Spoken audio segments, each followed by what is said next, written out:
Some stories change the way you hear a song forever. These are my three favorites behind-the-scenes moments in rock music. They stuck with me not because they are perfect, but because they are real. As a musician, I know how unpredictable the creative process can be. Recording, writing, just being in the room. It's messy, raw, and sometimes kind of magic. And when those stories come from your favorite bands, it's a whole different level. Let's start with the one that shaped an entire generation of sound, and it began with a lie. I'm talking about the recording of Nirvana's Nevermind. When Nirvana stepped into the studio to record Nevermind, they were still just three guys from Seattle. Rough, loud, raw. Nobody, not even them, expected what that album would become. And at the center of the sound, the guitars. Kurt Cobain wasn't a perfectionist. In fact, he hated the idea of overproducing. One or two takes, that was his style. Anything more felt fake, too polished, too commercial. But producer Butch Vig had a different idea. He wanted the guitars to sound big and powerful. To do that, he needed a double tracking, recording the same guitar part twice and blending them together. But of course, Kurt refused.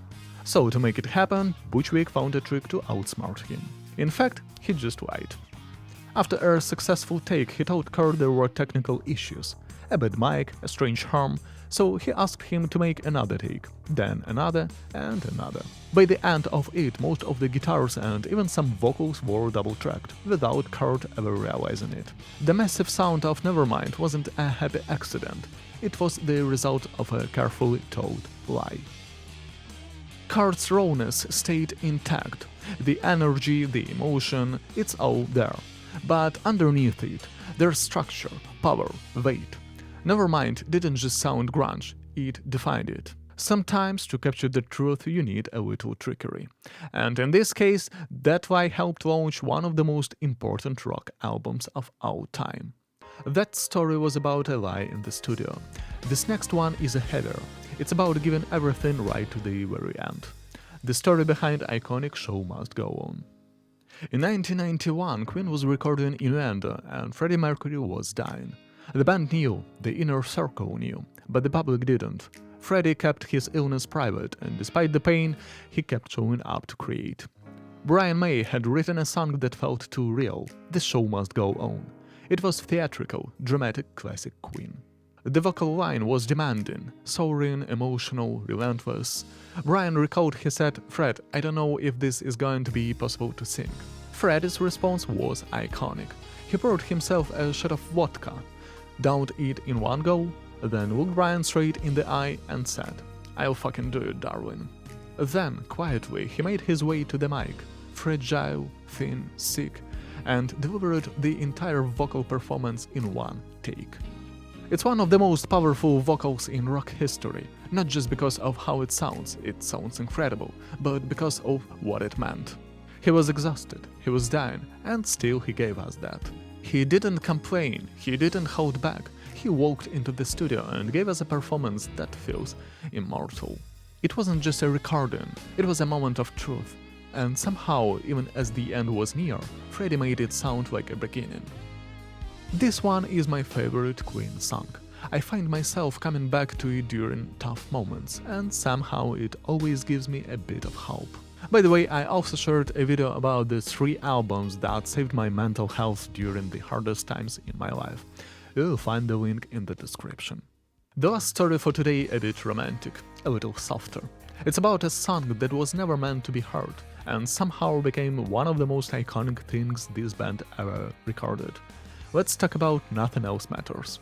It's one of Metallica's most iconic songs, emotional and completely different from everything the band had done before. But here's the thing, it was never meant to be a Metallica song at all. James Hetfield wrote it in a secret while on the phone with his girlfriend. Literally, he had the receiver in one hand and was strumming with the other, just playing an open E minor chord while talking. The melody came naturally. It was personal, intimate, not something the frontman of the metal band would ever show the world. At first he didn't even plan to share it with the band, but when producer Bob Rock heard the early demo, he pushed James to bring it to the studio. There was tension. Some band's members weren't sure about it. It didn't sound like Metallica, it wasn't aggressive. But in the end, Nothing Else Matters became a bridge between the bands and their audience.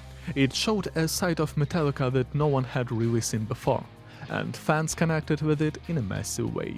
And maybe that's what makes it so powerful.